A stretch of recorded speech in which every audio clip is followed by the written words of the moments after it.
Bonjour à tous, vous êtes bien à l'écoute de Radio Taïwan International. Merci de suivre notre programme de ce dimanche 16 février. Et tout de suite, c'est l'émission On en parle à Taïwan.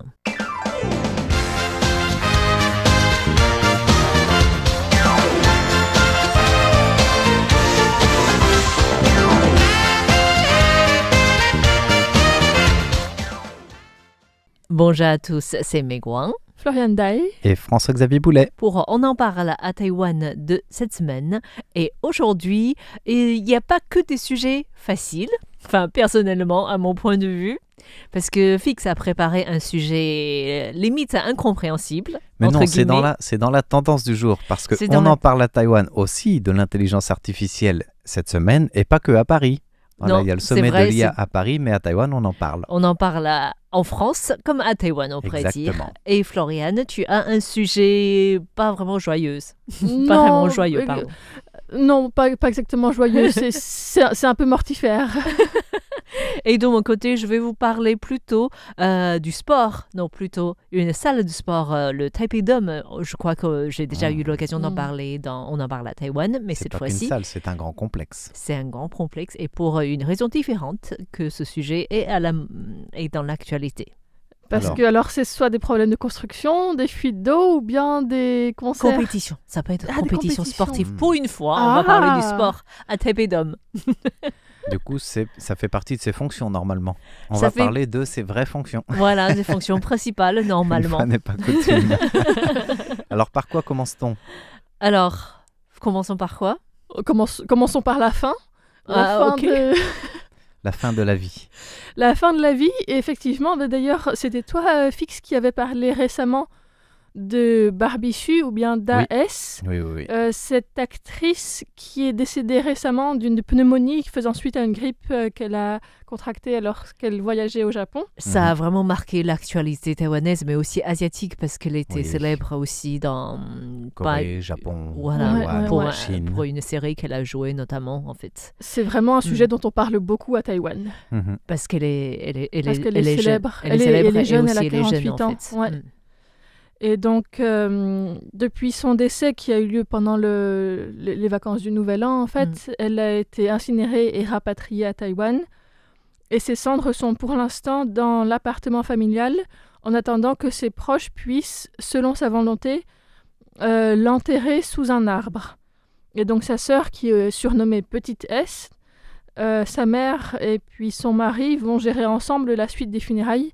Mais ils ont déjà annoncé qu'ils ne souhaitaient pas faire de cérémonie publique. Non. Ils étaient encore beaucoup sous le choc parce que c'était absolument pas prévu, anticipé. Soudain, oui. Voilà.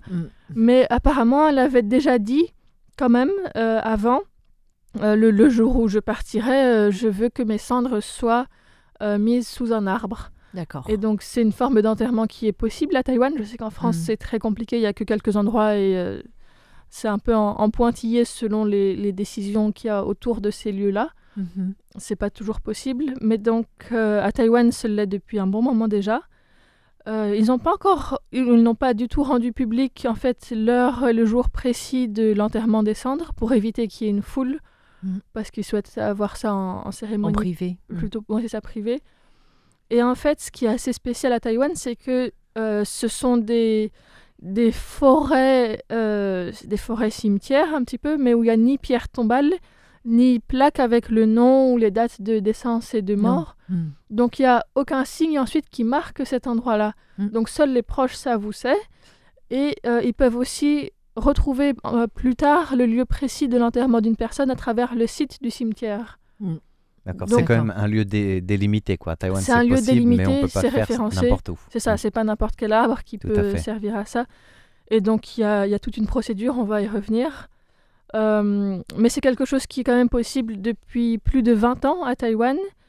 Et le bureau des services mortuaires de Taipei explique qu'il y a aussi toute une procédure en amont. Donc, les cendres doivent être finement broyées et placées près des racines des arbres pour que les minéraux contenus dans les cendres soient incorporés dans le sol. D'accord. Donc, il faut d'abord demander...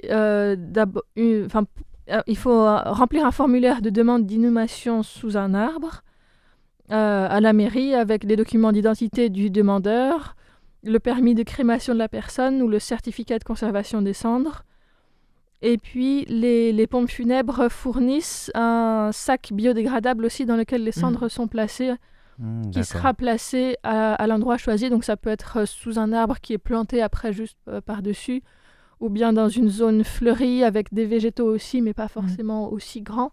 Du coup, les cendres sont placées directement dans ce sac comme ça, enterrées. Elles ne sont pas dispersées, envolées. Non, elles sont placées à un endroit quand même précis et enterrées. Et en fait, cet endroit reste marqué dans le cimetière, puisque l'endroit est laissé au repos pendant une période de 2 ans minimum, au cours de laquelle des bactéries qui aident à dissoudre les phosphates sont pulvérisées régulièrement avec de la terre cultivée pour assurer la décomposition des cendres, pour éviter qu'avec des pluies acides, ça forme du carbonate de calcium qui serait insoluble dans l'eau. Et donc la pulvérisation des bactéries aide à solubiliser les phosphates pour que les cendres se transforment en composés azotés qui puissent être absorbés et utilisés par les plantes. Donc ça, c'est possible si le sac biodégradable est déjà aussi décomposé. Oui, peut-être qu'il reste un peu ouvert au-dessus, je ne sais pas exactement. Normalement, ça reste ouvert. D'accord. Ça dépend des lieux, mais d'après ce que j'ai vu, ça reste ouvert en fait. Ouais, voilà. Et donc, le cimetière garde note de l'endroit où les cendres d'une personne sont déposées. Et au bout de 2 ou 3 ans, si les autres emplacements sont pleins, c'est possible de réenterrer les cendres d'une autre personne à cet endroit-là ou à proximité. Voilà. Donc, Taipei compte 2 grandes zones d'inhumation au pied des arbres, dans l'arrondissement de Muzha, au sud de la ville, pour une superficie totale d'environ 20 000 mètres carrés, avec 15 900 espaces d'inhumation sous un arbre. Alors ça peut paraître énorme quand on parle de 20 000 mètres carrés pour une ville comme Taipei, mais Muzha, c'est en colline. C'est ça, oui, c'est déjà la banlieue. Un lieu très naturel. Ouais. C'est donc incorporé dans un cimetière public. Oui. Il y a une zone qui est dédiée à cela, en fait. Effectivement, ouais. Et en fait, donc je me suis interrogée un petit peu sur la popularité de cette pratique d'enterrement, parce que c'est vrai que traditionnellement à Taïwan, la présence d'une pierre tombale et après d'un lieu où se recueillir ou faire des offrandes, qui, avec le nom de la personne inscrite, son origine parfois, ses dates de naissance et de mort, mais où aller aussi se recueillir pendant Qingming-jie, ce sont des choses qui sont assez importantes traditionnellement. Et donc, c'est quelque chose qui reste relativement peu populaire, mais qui prend beaucoup d'ampleur. C'est une pratique qui gagne en popularité ces dernières années. C'est possible à Taipei depuis 2003 et il y a déjà eu 64 000 enterrements qui ont été réalisés de cette manière, avec ces derniers temps environ 800 demandes par mois. Alors, je suis allée voir combien d'essais il y a environ par mois à Taipei. Et en fait, j'ai vu qu'il y avait à peu près 20 000 morts par an, ce qui fait 1670 par mois en moyenne. Donc, c'est presque la moitié des décès de la ville. Et ça m'a beaucoup surpris. Donc, je me suis demandé, soit il y a des gens qui viennent d'ailleurs, peut-être du Nouveau Taipei ou bien des environs, qui viennent se faire enterrer dans les cimetières de Taipei. Ce qui est possible aussi parce que tous ne sont pas gratuits. Ceux de Taipei sont gratuits, mais pas forcément dans les autres endroits. Et le Nouveau Taipei dispose aussi de cimetières où c'est possible. Il y en a une 30aine environ à Taïwan, plus un à Kinmen aussi.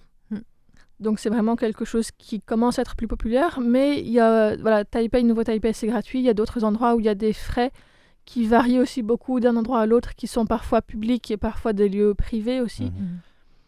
Et en fait, il y a maintenant environ près de 20 000 enterrements écologiques, donc sous un arbre ou dans un jardin, qui ont lieu en 2022. Là, c'est les statistiques donc par an. Et près de la moitié de ces enterrements ont lieu à Taipei, en fait.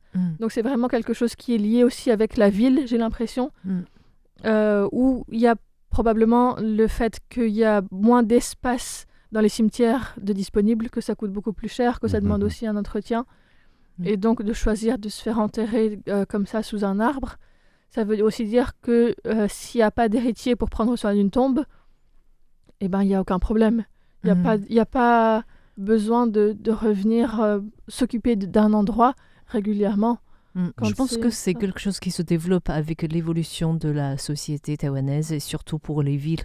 Tu as raison de citer les villes parce que effectivement dans les agglomérations comme Taipei ou Kaohsiung, c'est sûr que les espaces sont plus restreints. Ainsi, c'est pour ça que depuis des décennies, 2 ou 3 décennies, beaucoup achètent plutôt des espaces dans ce qu'on appelle les columbariums. Tout à fait. C'est ça, ouais. Et là, donc, normalement, on a une plaque avec le nom de la personne, sa naissance, sa date de naissance, son lieu d'origine et son lieu de décès. Et un lieu pour mettre l'urne. Et un lieu pour mettre l'urne. Ouais. C'est une sorte de petit placard. Je ne sais pas comment on expliquer ça. Il y a une porte qui s'ouvre, qui se referme. Donc, effectivement, au bout d'un certain temps, les jeunes générations vont se demander, parce que pour la pratique de nettoyage des tombes, traditionnellement, il faut vraiment aller se recueillir et nettoyer les tombes parce qu'il y a plein d'arbres et d'herbes qui se... Voilà, il y a vraiment un travail à faire. Mais avec ce genre de columbarium, c'est plus nécessaire. Et depuis justement 20 ans, je pense que c'est avec un groupe bouddhiste Fakushan qui a commencé à promouvoir cette idée de ne plus rester, en fait, matériellement parlant, avec un cercueil sur terre, pierre tombale. Et du coup, je pense que c'est le groupe bouddhiste qui a commencé, dans un premier temps, à promouvoir cette pratique enterrement écologique, entre guillemets, en fait. Oui, du coup, c'est plus enterré, c'est plus inhumé, enterré, c'est crémation. Et du coup, à partir de arbres, c'est devenu maintenant des plantes, des jardins, en fait. Donc, dans des cimetières publics, maintenant, il y a des parterres qui sont spécialement aménagés où on peut mettre plusieurs urnes en même temps, mais également dans des sacs écologiques, et ils remplacent régulièrement des cendres qui sont dedans une fois qu'ils seront partis, quoi. Oui, en fait, quand c'est comme ça, les cendres après ne sont pas enlevées, elles restent dans la terre. Voilà. Oui, et c'est ce qu'il disait, c'est après 2 ans minimum que des nouvelles peuvent être réajoutées. Oui, du coup, c'est beaucoup plus écologique et économique aussi parce que pour les familles, ça reste beaucoup moins cher. Parce qu'une place dans un columbarium coûte aussi un certain prix, même si c'est moins qu'une pierre tombale dans la montagne, dans un cimetière. Plus aujourd'hui. En tout cas, il n'y a plus de nouveaux cimetières de ce type-là.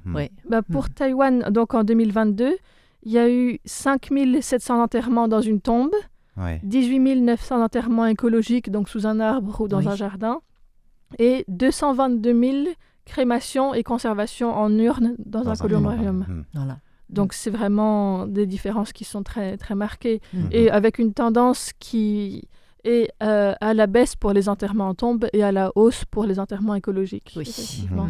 Ça, c'est des évolutions qui sont en cours.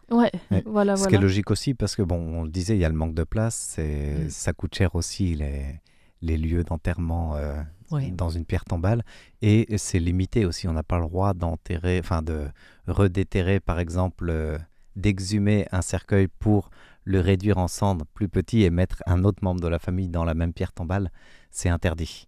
Voilà, par la loi, on n'a pas le droit, tant qu'on a acheté la pierre tombale, par exemple, pour 2 personnes, on ne peut pas réduire et faire une place pour un 3e ou un 4e membre de famille, même si la place, en théorie, pourrait être faite assez facilement, c'est légalement interdit. Donc, il y a des gens qui se sont déjà fait recevoir une amende assez salée à cause de cela, ou alors il faut redéclarer pour repayer un autre droit. Et puis sinon, c'est aussi possible de prendre les ossements ou le reste des pierres tombales, les incinérer et les conserver ensuite en columbarium. Ça, c'est possible. Tout à fait. Mais ça passe par des démarches administratives qui sont aussi compliquées. Ou alors, si c'est des tombes plus familiales qu'on peut offrir comme une sorte de petite maison, on peut déposer d'autres urnes. Si c'est un lieu privé, familial, privé, en fait. Mais dans les cimetières publics, c'est interdit de faire comme ça. Voilà, donc vous savez tout maintenant sur les pratiques. On a commencé par la fin. Mais avant d'aller sous terre ou à l'endroit où on choisit d'aller, il se passe encore beaucoup de choses. Oui. Il se passe beaucoup de choses et il se passe surtout la pratique sportive, on pourrait dire. Voilà, comme le phénix renaît de ses cendres, eh bien le Taipei Dome renaît aussi de ses inondations. Exactement. Il n'a pas brûlé. Si on parle de Taipei Dome en ce moment, c'est parce qu'il y a plusieurs événements qui se passent, avec notamment, on sait que le baseball est revenu à la mode, avec le dernier grand tournoi des premiers 12 qui ont eu lieu, et Taïwan était sacré champion, on pourrait dire. Ah oui, c'était héroïque, c'était héroïque, c'était historique. Du coup, là, les épreuves éliminatoires recommencent pour une compétition nouvelle saison encore plus importante, c'est World Games. C'est la classique mondiale. C'est la classique mondiale, donc ça va être la compétition mondiale la plus importante au niveau du baseball. On peut dire la Coupe du Monde. La Coupe du Monde, ok, plus simple pour moi. En tout cas, pour ces épreuves éliminatoires, Taipei doit accueillir des compétitions. Et pour préparer ces compétitions, Taipei a invité l'équipe professionnelle de la Corée, les Lotte Giants, à Taipei pour faire des matchs amicaux cette semaine. Et pour la première fois, un match de baseball a eu lieu à Taipei Dome pendant la semaine, le week-end. D'accord. Voilà, c'était donc pour tester ça aussi, pour savoir combien de public on arrive à attirer. Et effectivement, il y a eu plus de 20 000 spectateurs qui étaient entrés dans la salle pour un match amical. Ce qui est pas mal parce que la capacité maximale, c'est 40 000 places. C'est 40 000 places et du coup, c'est plutôt une information que la Ligue du baseball considère comme positive pour savoir finalement on peut avoir autant de public pour un match de baseball alors que pendant longtemps, on pensait que c'était un sport en déclin, les personnes n'allaient plus en salle en fait pour assister au sport. Et en fait, le Grand Dôme, le Taipei Dome, on a déjà parlé, l'initiative a été née il y a très très longtemps, en 91 déjà, et il y a eu beaucoup de problèmes politiques, économiques, infrastructurels, enfin, toutes sortes, qui ont fait en sorte que Taipei Dome a été inauguré officiellement en décembre 2023. Donc 32 ans après le premier projet. Après le premier projet, l'exemple dont Taipei s'est beaucoup inspiré, c'est le Grand Dôme de Tokyo, qui a cette année 36 ans déjà.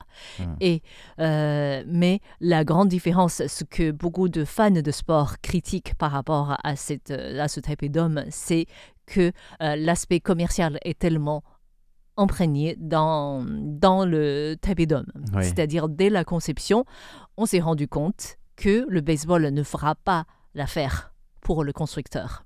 Ce qui fait que le constructeur dont Far Glory ici a largement aménagé des espaces pour des divertissements ou autres avec des espaces commerciaux. Et initialement, il devait avoir des espaces hôteliers qui n'est pas encore arrivé d'ailleurs. Il y a aussi des espaces pour des conférences ou séminaires comme cela internationaux qui peuvent être accueillis sur place. Oui, et du coup, on sait, du coup, depuis l'inauguration de Taipei Dome 2023, il y a eu très peu d'événements sportifs qui sont passés. Il y a eu notamment quelques matchs de baseball professionnels. Il y a eu les 12 premiers. Et c'est tout. Pour le reste, ce qui a permis plus à Far Glory de gagner de l'argent, c'est des grands concerts comme Jeju ou Ame, en fait, qui ont eu lieu par la suite, notamment pour marquer le passage de la nouvelle année. Mais du coup, le Taipei Dome, il accueille que du baseball ou il peut être multisport en changeant le terrain pour d'autres normalement, ça devrait être dans ce sens. Mais d'après, en fait, ce qui s'est passé, c'est que Far Glory a annoncé le projet pour 2025 en disant qu'ils ont un planning très chargé. Que du divertissement, c'est ça? On ne sait pas. Ils n'ont pas dévoilé. Voilà. Alors moi, ce que je sais qu'il y aura dans le registre divertissement-concert aussi, c'est le ténor italien Andrea Bocelli qui va arriver très prochainement. En tout cas, pour 2024, il y a eu en tout et tout pour tout 38 matchs de baseball pour donc, 2024. Ça suffit pas pour faire vivre un Ça complexe. suffit pas pour faire vivre. Et en 2025, on ne sait pas encore. Et du coup, dans un premier temps, la Ligue professionnelle de sport s'en est plaint parce qu'il n'y avait pas suffisamment de matchs qui étaient consacrés, des journées qui étaient réservées pour le baseball, sous prétexte comme quoi à Taipei, il devrait y avoir en mai le fameux Les Jeux mondiaux des maîtres. Des maîtres, voilà. C'est le grand rassemblement international, les JO pour les vieux, en fait. Pour les vieux, pour les plus de 30 ans, en fait. On est tous qualifiés, on a tous des qualifications pour participer à cette compétition. Et du coup, avec toutes ces compétitions internationales, Far Glory disait qu'il n'y aura peut-être pas suffisamment de créneaux réservés pour la Ligue professionnelle du baseball. Ce qui fait que cette année, la Ligue professionnelle a dit qu'ils ont réussi à avoir 41 matchs pour le baseball. Sur une saison, sur une année en fait. Sur une année 2026. En tout cas, chaque équipe, donc il y a 6 équipes professionnelles, peut avoir au moins 6 matchs qui se jouent dans Taipei Dome. Et l'équipe à Taipei a 3 matchs supplémentaires. Voilà. D'accord. Donc ça, c'est des choses qui sont prévues. En tout cas, on a envie de la gestion de Tokyo Dome qui arrive à proposer à avoir une utilisation 317 jours par an avec un taux de remplissage de plus de 95%. Si mon chiffre, c'est énorme en fait. Après, il faut voir comment la répartition est faite parce que Far Glory, qui est la société qui a construit ce Taipei Dome, c'est sous le mode BOT, donc construction, opération et transfert. Ça veut dire qu'elle prend en charge toute la construction, elle est libre de faire l'opération comme elle le veut, normalement en contrat avec la mairie de Taipei pendant un temps fixé, ça doit être 20-25 ans en général, avant de le transférer à la municipalité, quoi. Oui, et Far Glory ne va pas préférer les activités sportives parce que le partage de bénéfices est déjà prédéfini. En termes grappiller des sous dessus. Voilà, du coup pour eux, c'est plus intéressant d'organiser des événements plus commerciaux avec la vente de billets plus intéressante. Voilà. En tout cas, on espère que les matchs qui vont commencer en fait pour les éliminatoires du classique de la Coupe du Monde vont ramener du public vers le baseball et rendre Taipei Dome au sport. Alors ça pourrait être bien si Taïwan va loin dans la compétition, parce que si dès les éliminatoires, Taipei est éliminé, alors normalement il y aura moins de... Ne dis pas ce qui va se passer. Il y aura Même si on sait ce qui va se passer. Suspense, j'ai oublié. Parce que, est-ce qu'on sait déjà Taïwan joue contre qui aux éliminatoires? Il y a plusieurs rencontres. Il y a plusieurs rencontres. C'est en mode de... Mais comme les grands joueurs professionnels aux États-Unis vont revenir à chaque pays pour jouer pour chaque pays. Donc, c'est plus difficile pour les petites équipes comme Taïwan. Le 1er 12, c'est vrai que les joueurs professionnels restaient dans leurs équipes. Ils étaient retenus normalement par leur contrat. Donc, c'était des équipes, pas bis, mais des équipes un peu moins impressionnantes sur le papier. Voilà. Donc, c'est ça notre sujet de sport. Maintenant, il nous reste le sujet le plus difficile d'aujourd'hui. On va se remuer les méninges. C'est pas le plus difficile. Mais c'est le sujet intelligent. Le plus d'actualité. Le plus intelligent. Artificiellement parlant, oui. Voilà, on va parler de l'Université nationale Yang-Ming Chiao Tung qui a fait part cette semaine d'une avancée énorme dans ce qu'on appelle le calcul neuromorphique. Le calcul, on voit à peu près ce que c'est, on sort nos calculettes et tout passe bien. Neuromorphique, ça veut dire que ça prend la forme des neurones. Donc c'est un calcul qui va imiter ce que le cerveau humain fait dans son processus de calcul. En fait, c'est toute une technologie qui imite le fonctionnement du cerveau pour rendre l'intelligence artificielle plus efficace. Et l'avancée majeure de l'université taïwanaise, c'est que non seulement ce sera plus efficace, mais aussi moins énergivore. Alors, qu'est-ce que ça veut dire, grosso modo? Le calcul neuromorphique, on le disait, c'est un calcul qui prend mode sur le cerveau humain. Donc, on n'est plus dans le mode l'intelligence artificielle qui se base sur le calcul informatique de base. Donc, le calcul informatique de base, c'est quoi? C'est le binaire. Tout est transformé en chiffres 0 ou 1, que ce soit en programmation ou en calcul. Et on peut aller très loin et la machine va plus vite et plus loin que l'homme, généralement, pour calculer ça. Mais si on utilise une autre technique, donc l'électronique du spin, ce qu'on appelle le spintronique, c'est une technologie qui va exploiter Le spin, on peut dire, c'est ce qui vient mesurer de manière qualitative et quantitative le développement des électrons. Et ça permet de traiter une information avec très très peu de consommation d'énergie, beaucoup moins qu'un ordinateur ou que l'informatique de base. Et surtout, ça permet un calcul très efficace et très rapide, comme si nos neurones, tu disais, on va faire travailler nos méninges, c'est exactement ça, nos neurones biologiques sont en action. Sauf que là, il n'y a rien de biologique puisque ça reste une machine. Alors la machine a été jamais on ne peut plus proche du cerveau humain, non pas qu'elle va le remplacer, rassurez-vous. Pas encore. Pas encore en tout cas, mais l'avancée majeure, c'est qu'il y a ce qu'on appelle une commutation sans champ magnétique. C'est-à-dire que les mémoires magnétiques, jusque-là en fait, tous nos puces électroniques, tous les puces informatiques marchent par des mémoires et des champs magnétiques.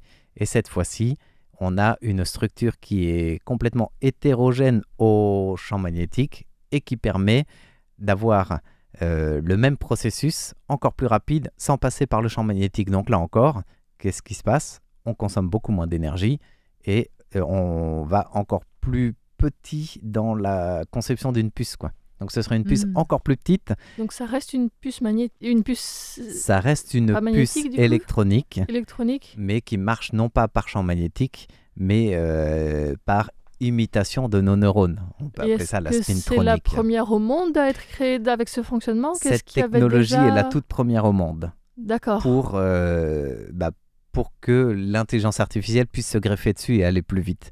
Et ce qu'il y a de tout nouveau dans cette avancée, c'est justement, c'est plutôt les applications qui peuvent en ressortir. Là, on va parler d'applications dans la surveillance intelligente, dans les voitures autonomes. Donc c'est vraiment les puces à leur grand état. Et ce qui intéresse le plus le marché depuis que l'Université nationale Yang Ming Chiao Tung a fait cette annonce, c'est aussi dans le domaine médical parce que ça peut améliorer la rapidité et la précision des diagnostics par imagerie. Parce que les imageries, que ce soit les IRM ou les scanners, les radios, ça passe aussi par champ magnétique. Là, sans le champ magnétique, tu auras des appareils beaucoup plus abordables en termes de prix, en termes d'espace et en termes d'accessibilité technique, en fait. Et du coup, pour le diagnostic médical, on pourrait avoir des équipements quasiment portatifs pour le même résultat. Alors, ça ne remplace pas le médecin, encore une fois, mais c'est un outil précieux pour la rapidité de certains diagnostics, notamment pour repérer des cancers. Donc, que ce soit dans les bronches, dans les poumons ou autres types de cancers. Ça veut dire peut-être à l'avenir, on n'aura plus besoin de se rendre obligatoirement dans les grands hôpitaux pour des examens plus détaillés. C'est ça, pour le même résultat donc une prise en charge rapide. D'accord. Encore une fois, ça ne remplace pas l'homme, que ce soit au niveau médical, que ce soit au niveau de la voiture autonome, de tous ces développements, mais c'est un précieux outil parce que maintenant, supplémentaire. Je ne sais pas ce qui se passe à l'étranger, mais à Taïwan, pour faire un IRM, par exemple, il faut faire la queue, en fait. Des fois, il faut attendre quelques semaines pour pouvoir le faire. Mais si ça généralise, ça devrait faciliter beaucoup plus, gérer une maladie beaucoup plus efficacement, en tout cas. Tout à fait. Oui, alors après, il faut voir en combien de temps ils arrivent à transformer cette toute nouvelle technologie en quelque chose qui soit vraiment applicable, qui puisse être reproduit et utilisé. Et c'est ça, j'allais dire, tous les enjeux d'une annonce majeure comme cette avancée, c'est qu'elle est tellement prometteuse qu'il y a un engouement dedans, mais il faut attendre le lendemain, en fait, j'allais dire le lendemain de la conversion. Là, c'est le lendemain de l'annonce pour voir concrètement qui va déjà avancer l'investissement pour pouvoir permettre ces applications, dans quel domaine, parce que ça demande encore de la recherche, ça demande encore des investissements, et donc du temps c'est sûr, mais en résumé, on peut dire que cette avancée, elle est très prometteuse, surtout que si on vient greffer l'intelligence artificielle dessus, en termes d'imitation et d'adaptation du cerveau humain ou de capacité d'apprentissage, c'est tout bénéfique. Voilà, c'est sur ces paroles intelligentes. Artificielles. Et artificielles. On doit conclure On en parle à Taïwan de cette semaine. Merci à tous de nous avoir écoutés. C'était Meguang, Florian Dai et François-Xavier Boulet. À très bientôt à l'antenne de RTI. Merci de votre écoute.